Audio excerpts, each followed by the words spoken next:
Dreamland જંગલમાં સવાર પડતા જ બધા જાનવરો ફરવા માટે નીકળી પડતા. ફક્ત એક સારસ જ હતું, જે પોતાની તૂટેલી પાંખોને કારણે ક્યાંય નીકળી શકતો ન હતું. એક દિવસ જ્યારે બધા જાનવર ભેગા થઈને મિંકુ સસલાના ઘરે પહોંચ્યા, ત્યારે તે પોતાના ઘરની બહાર સફાઈ કરતો દેખાયો. અરે મિંકુ, તું સફાઈ કેમ કરી રહ્યો છે? આજે ફરવા નથી આવું? ના રામુ, હું ક્યાંય ફરવા નથી જવાનો. કેટલાક દિવસ પહેલા હું અહીંયા આવ્યો હતો અને મારા પરિવારને જ હું ભૂલી ગયો. પણ હવે હું તેમને લેવા જઈ રહ્યો છું. હવે બધા અહીંયા જ રહેશે. તેથી હું ઈચ્છું છું કે તેમના આવતા પહેલા જ હું ખાવા પીવાને સફાઈની વ્યવસ્થા કરું. તો તું જમીનની સફાઈ તેમના માટે કરે છે?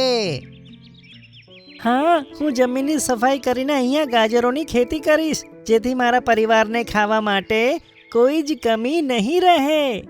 આ તો ખૂબ સારી વાત છે. અત્યારે તમે જાઓ, હું થોડા દિવસ પછી ફરવા આવીશ. હા, પણ તારો સાથ આપવા માટે કોઈ તો અહીંયા હોવું જોઈએ ને. અને પછી રામુ હાથીએ સારસને કહ્યું કે સરસ, તું અહીંયા મિંકુ સાથે વાતો કરતો રહેજે, જેથી તેનું મન લાગી રહે. અમે બધા જઈએ. કહીને તે બધા જતા રહ્યા. હવે મિંકુ સસલાએ સારસ સાથે વાતો કરતા કરતા ગાજરની ખેતી કરવાનું શરૂ કર્યું. વાતોથી તે બંને જણા જરા પણ બોર ના થયા. પહેલા સફાઈ કરી, પછી પાક વાવ્યો. આમ પાક વાવતા વાવતા સાંજ પડી. સારસભાઈ, મેં તો વાવણી કરી નાખી, પણ મારે આજે સાંજે નીકળવું પડશે. મને ખબર નથી પડી રહી કે મારા પાછા આવતા સુધી મારા વાવેલા પાકની દેખભાળ કોણ કરશે. મારી પાસે કોઈ કામ નથી મિંકુ, તેની દેખભાળ હું રાખીશ. તું જરાય ચિંતા કર્યા વગર તારા પરિવારને લઈ આવ. તમારો ખૂબ ખૂબ આભાર સારસભાઈ. આમ કહીને મિંકુ સસલું ત્યાંથી નીકળી પડ્યું.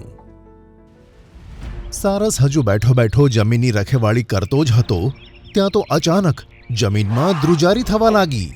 તેણે જોયું કે સામેથી બે મોટા ગજરાજ દોડતા આવે છે. ઊભા રહો, તમે આ જમીનની બાજુ ના જાઓ.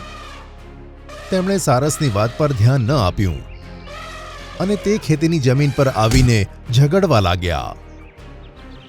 આલે, તું લે! બંને લડતા ઝઘડતા આગળ તરફ નીકળી ગયા. સારસે જોયું કે જેટલા બીજ વાવ્યા હતા તે બધા જમીનની ઉપર આવી ગયા. પાક ઉગ્યા પહેલા જ બરબાદ થઈ ગયો. અરે, આ તો બહુ ખરાબ થયું. બિચારો મિંકુ આટલી મહેનત કર્યા પછી મારા ભરોસે પાકને છોડીને ગયો હતો. તે પાછો આવશે તો હું તેને શું જવાબ આપીશ? સારસે જોયું કે એક ચકલી ઝાડ ઉપર બેઠી બેઠી તેને જ જોયા કરતી હતી. બાકીના જાનવરો પણ પાછા આવી ગયા. તેમણે પણ બરબાદ થઈ ગયેલું ખેતર જોયું.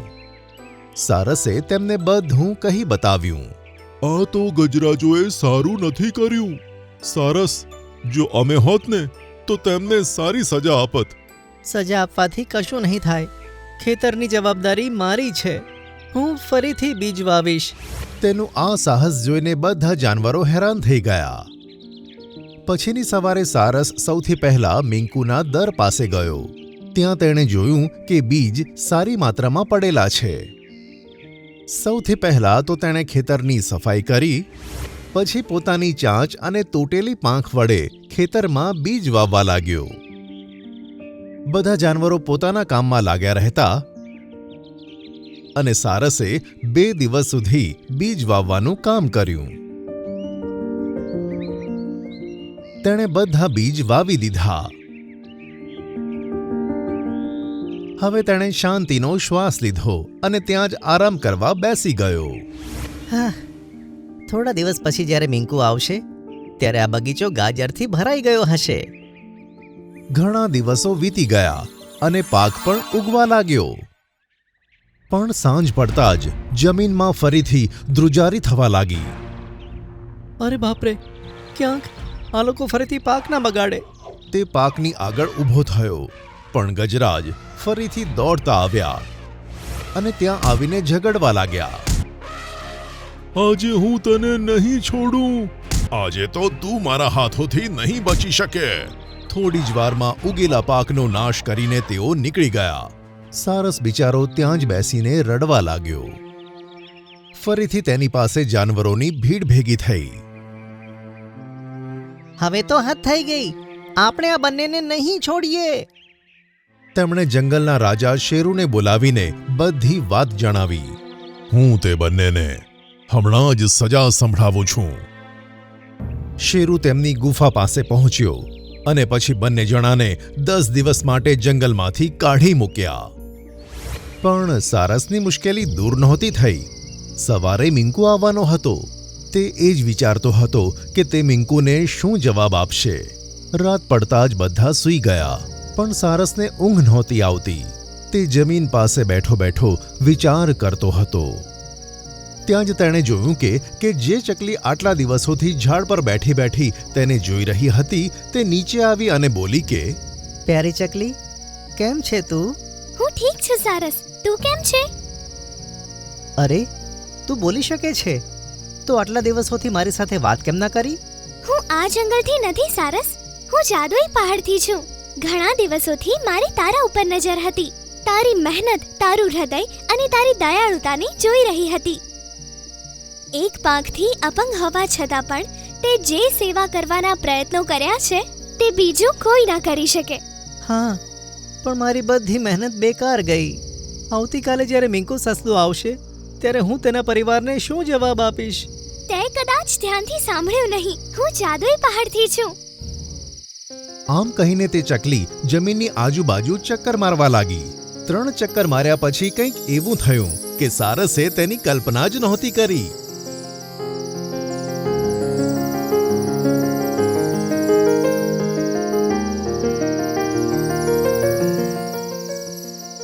જમીન આપમેળે સાફ થઈ ગઈ અને પહેલા કરતા પણ વધારે ગાજર તેમાં ઉગી નીકળ્યા.